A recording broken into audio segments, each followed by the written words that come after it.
Hi guys, so Boris Johnson may have a deal. I know we've been down this road before, but perhaps this is the moment Boris Johnson has signed a trade deal with the European Union.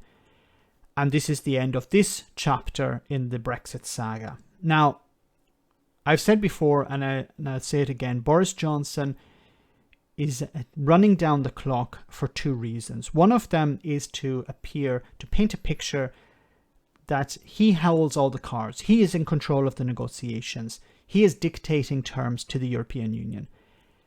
The other reason why Boris Johnson seems to be running down the clock and reducing the amount of time between now and any deal being ratified is to stop or limit the amount of time that MPs have to scrutinize a deal. Now, I've said before that if it's a good deal, Boris Johnson would be very happy with allowing MPs to read it and scrutinize it.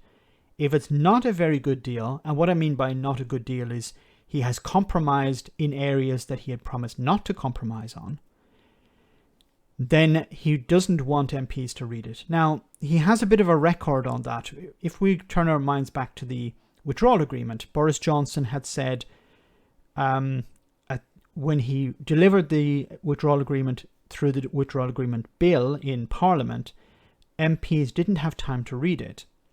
Now, of course, some Brexiteers later on criticised the withdrawal agreement, saying that they didn't have a chance to read it, even though they voted not to read it. But that's another issue. So the fact that Boris Johnson is running down the clock here, I think also plays into this drama that he wanted to create, and to create the atmosphere of him, the image of him returning from Brussels with a deal in his hand. Of course, literally he's not doing this. He's still in number 10.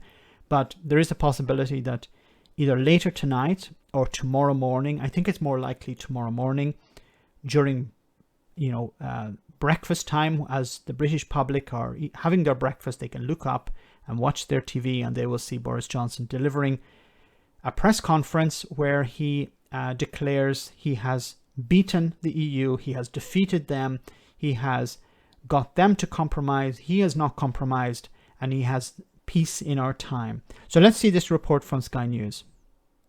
Some encouraging signs then tonight. Yes, things suddenly starting to look like they're moving quite quickly.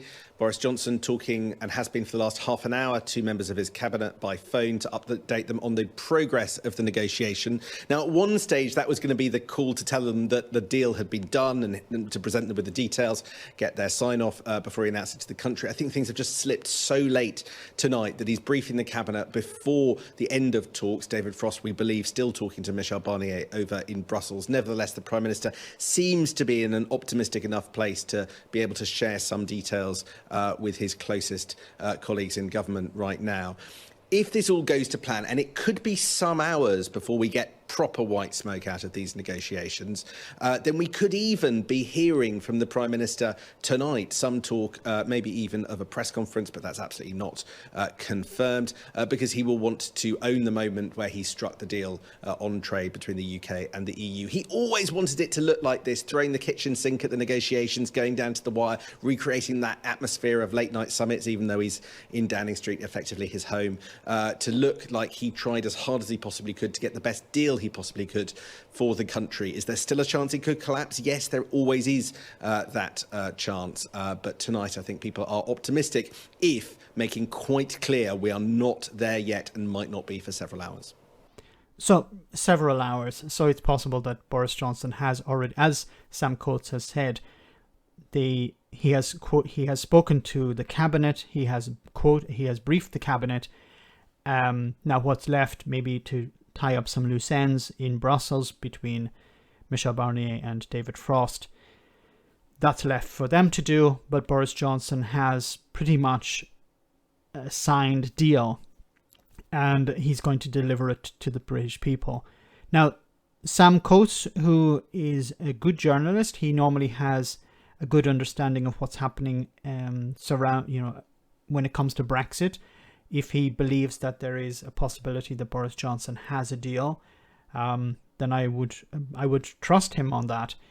Of course, there is a possibility that this is just another false dawn and that Boris Johnson is just playing the public along. But as I said before, there are a number of steps or a number of wheels that are in motion. The idea of recalling Parliament, I think if Boris Johnson didn't have a deal, that wouldn't have been mentioned.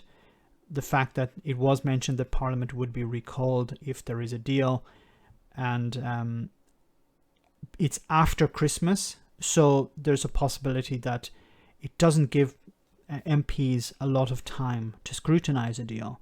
Because if Boris Johnson has a deal and he wants to rush it through Parliament, he doesn't want MPs to scrutinise it. He doesn't want them to look at the detail, because he will have to answer questions on the detail. And there's a possibility, as I said before, that he may have compromised in areas that he has promised not to compromise. And once the deal is passed through Parliament, the power the Brexiteers have to undermine it is greatly reduced. As I've said before, Boris Johnson cares about Boris Johnson. He doesn't care about the Brexiteers. He doesn't care about Brexit. He doesn't care about Northern Ireland. He doesn't care about the British people. He cares about himself. And if he has built up this persona of him being someone who can do deals, then I think at the end of the day, that's the way he's going to go. But it could all collapse at the last moment. No, nothing is guaranteed. So you're probably seeing this early in the morning. Maybe the situation has changed. If there is another video to be uploaded during the night and I'm still awake, I will pump it out as usual. Let me know in the comment section, guys, what you think. As always, your comments are greatly appreciated. Thanks a lot. I want to say a big thank you to all of my patrons. You ensure that this channel continues to exist. I'm eternally grateful for all of your support. If you join Patreon, you will receive instant access to our Discord server, where we have both audio and video chats. You can chat with me and other patrons, where we discuss important and non-important issues. Becoming a patron per month costs about the same as a large coffee, so why not check it out?